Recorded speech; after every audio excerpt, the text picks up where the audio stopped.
outsiders, insiders, and manufactured outrage. I felt a bit like a lab rat this week as I found that my career in game journalism, and my terribly unskilled gameplay in Cuphead and the reaction to it, were the stuff of academic discourse. I gave a speech about game journalism at a game design class at Stanford University, and I participated in an online panel discussion at the University of California at Santa Barbara about the implications of my Cuphead controversy, where I played the game so poorly people thought I couldn't possibly be a real gamer. And these sessions made me think about outsiders, insiders, nativists, tribes, manufactured outrage, and the politics of gaming. Getting hazed by lots of gamers left me reeling in the Cuphead episode. Their anger at my self-deprecating play left me perplexed. I was also surprised to see the gamer outrage over loot crates in Electronic Arts' Star Wars, Battlefront II game. Having just felt so much gamer rage, I wondered what fuels these heated reactions. Thinking about it like an academic might actually help. I thought I was an insider, both as a gamer and a game journalist. But the internet haters viewed me as an interloper in games. To them, I was an outsider. I've thought about these roles and perceptions about outsiders and insiders and how pervasive these kinds of cultural battles are across games and all of society. Gaming has always had its boundaries and its cultural gatekeepers, and they come in all forms. Above, the Forest Follies level in Cuphead. I am viewed as a gatekeeper myself, as a game journalist, an arbiter of quality. While I review very few games, I've got the reputation as a tastemaker. I get paid to play games, mostly by writing business stories about them. Many people envy that kind of job, and I felt their resentment when they felt that, through the Cuphead video of my gameplay, I showed I was an incompetent player. They felt I was breaking culture, meaning I was showing that I wasn't part of the group. And as a gatekeeper, I therefore must be improperly stopping game developers from reaching the mass market for games. I was an unnecessary middleman who set off a tripwire on the border between the insiders and outsiders. That tripwire set off one more battle in an ongoing cultural war. During the Gamergate controversy in 2014, masses of gamers made their attempt to overthrow the cultural gatekeepers, game journalists, who were, fairly or unfairly, cast as outsiders. These gamergaters were stereotyped as game nativists, or people who felt their traditional community was being threatened by outsiders and the welcoming of women and minorities into gaming, said Miguel Penabella, a grad student in film and media studies during our Parameters of Play UCSB panel. The game nativists took it upon themselves to police culture and bring their ire upon those who violated the rules by disrespecting games, he said.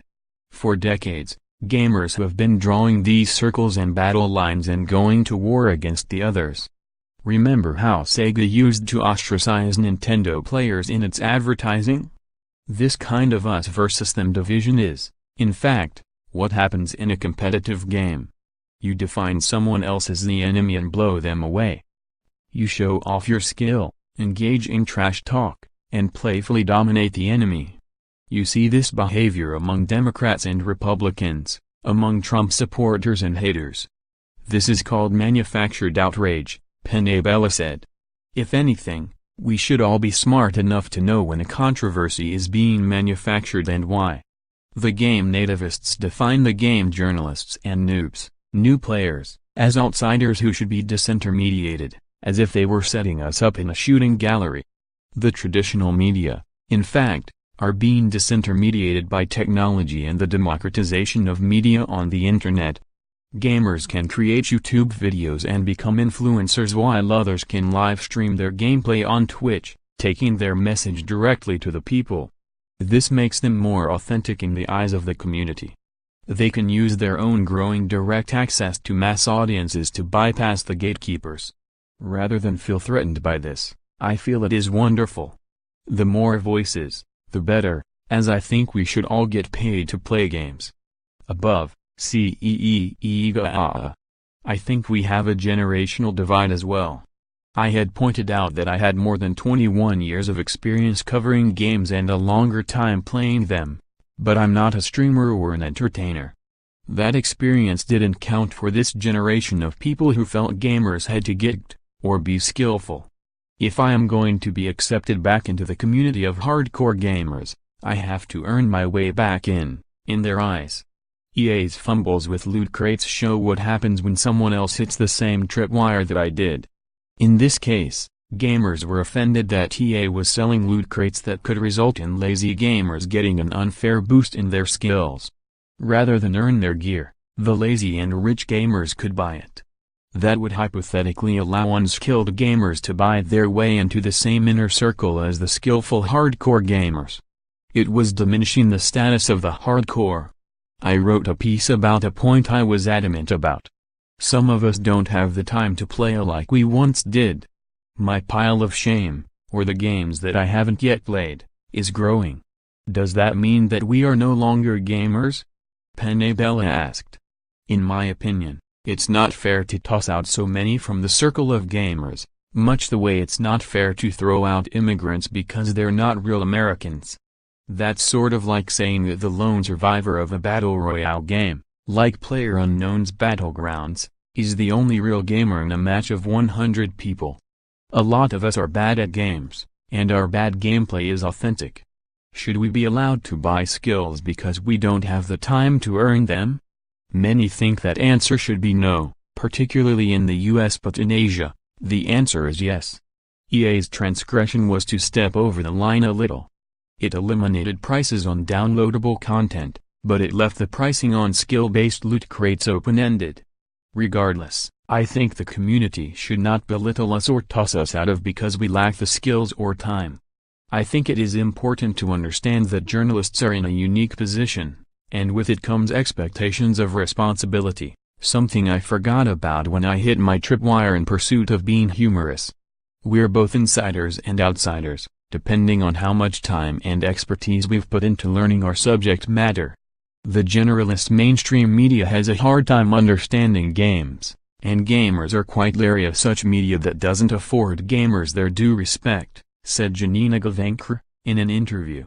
She's the actress in the starring role in Battlefront II, and she's part of the tribe of hardcore gamers herself. Game journalists, on the other hand, don't have the same solid reputation that the mainstream media has for quality journalism. They may be viewed as trade journalists, who are too close to the subjects that they cover.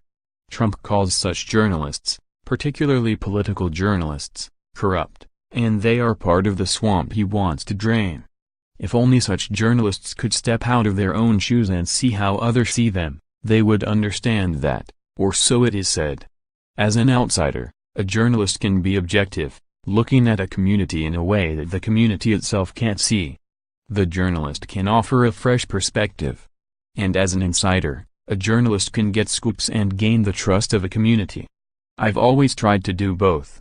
I wrote my books on the making of Microsoft's game consoles thanks to connections that I had as an insider. I loved operating both outside of and inside the various tribes. But it's important to step away too and figure out where your blind spot is. Above, the internet bubble. During the days of the dot-com bubble, tech journalists were criticized for failing to see the signs of the bubble. The owners of the Red Herring magazine, where I worked during the bubble years of 2000 to 2002, wrote a book called The Internet Bubble. It was a pretty good book warning about what was coming.